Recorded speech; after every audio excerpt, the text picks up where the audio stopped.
Yesterday I was planning to post, but there were some non-chess related incidents or circumstances that really spoiled my morning and afternoon. So, um, after somewhat adjusting, I prepared to play in the Denver Chess Club for their monthly tournament. And my new adjustment, I told a few of the competitors or friends in the area that I would pretty much settle back with my old repertoire, so I wouldn't be forced to try and wing um, fresh positions. Really. All right, so the game I played at the event was against a person rated high 1800s. His last name was Moore. How about we do that again? So going into the Denver Chess Club tournament, there should be 5 rounds, but I'll probably participate in only 3. The first round I was playing against a guy named Moore. His last name was Moore, and he was rated like high 1800s. I told some of the kids that I was done testing out just like inspired defenses, and I was gonna stick to my old guns just so I would like not have any excuse for losing. So the Mighty Ducks attack, it actually starts after e4, e6, d4, d5, knight d2, knight f6, e5, and a few more moves before my opponent allows me to play this move, g3. So the reason it is called the Mighty Ducks attack is because the pawn structure sort of looks like a flock of migratory birds if you use your imagination.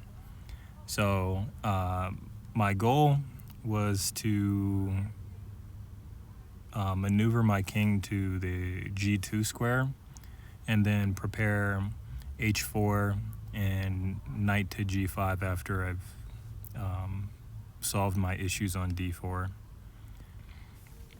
He played c takes, bishop to b4, knight f or king f2, and all of this I was playing almost instantaneously because I've played it many times in the past, and I guess that is a benefit of relying on your preparation. You save time and you get good positions. So king f2, castles kingside, king g2, pawn f6, and bishop to d3, taking advantage of the tactical threat. If he decides to take the d4 pawn, I can take, and then I'll have a discovery attack with bishop takes on h7. So bishop to d3, bishop fell back to e7.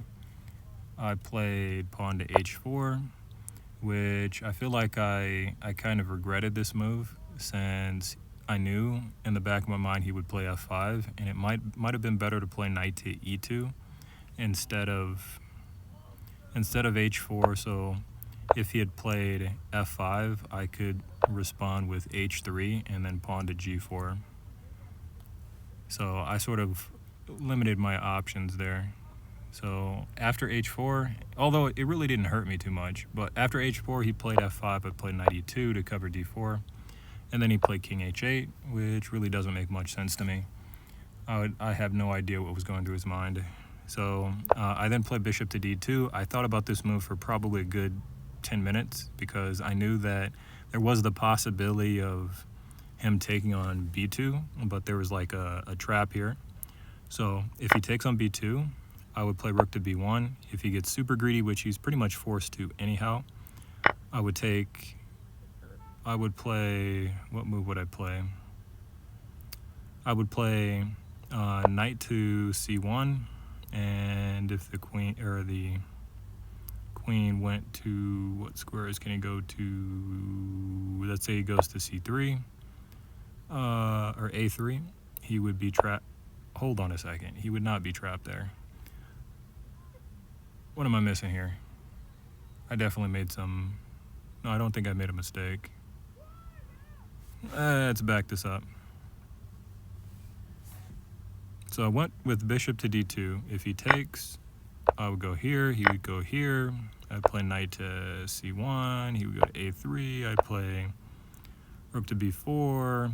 Oh, that's what I was thinking. A rook to b3. That's what I was thinking. I was thinking if he plays queen to a4, then I'd have bishop to b5. So I was just misinterpreting the bishops. And if he chooses to go back to a1, then I have bishop to c3, and then bishop b5, and I'd pick me up a queen in the game on the spot. So instead, after he didn't take, he instead decided to play a5. This allowed me to play bishop to c3. I thought about doing something a bit more ambitious, but I figured the bishop came to d2 with the purpose of coming to c3, protecting both b2 and d4, so I can do something dangerous with my knights. He played knight to b4. I kept a good light-squared bishop on board. And then he played this costly move. I'm not sure what the idea was behind this, but I was sure that I wanted to bring my knight to g5 to target the e6 pawn, so I did just that. He didn't take. He instead played knight to b6, and I knew this was going to be a likely move from him because he might have had ambitions of navigating that knight from c4 to e3 to fork my king and queen. But I had a response to that, so I played knight to g1. He then played knight to c4, and here I had a deep think, and I ended up going for the suboptimal move. So I was thinking about playing queen to h5, but I thought that after, I was thinking that he would play h6, and then I would play queen to g6 with the idea that if he were to take here, I'd have check, king goes to g8, and then I'd sacrifice my rook, check him again, and I didn't see any good way for him to stop queen to h7. And I looked a little bit more through that position after queen to h5, and then I thought to myself, what if he actually just takes on g5 and then squeezes in e3, f3, and knight to g4?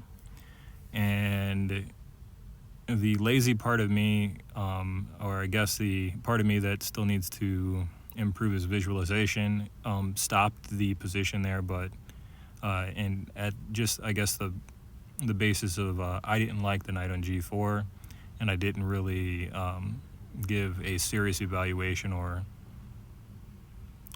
thought to how easy it would have been to remove the knight from g4.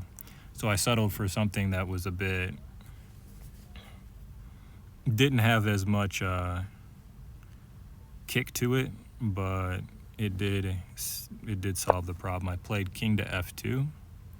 After king f2, he played, let's see, what did he play? He played a move that did stuff. He played pawn to b5, looked extremely dangerous, but then I swung in queen to h5, forced him to take, and I think even at this point, he's pretty much losing.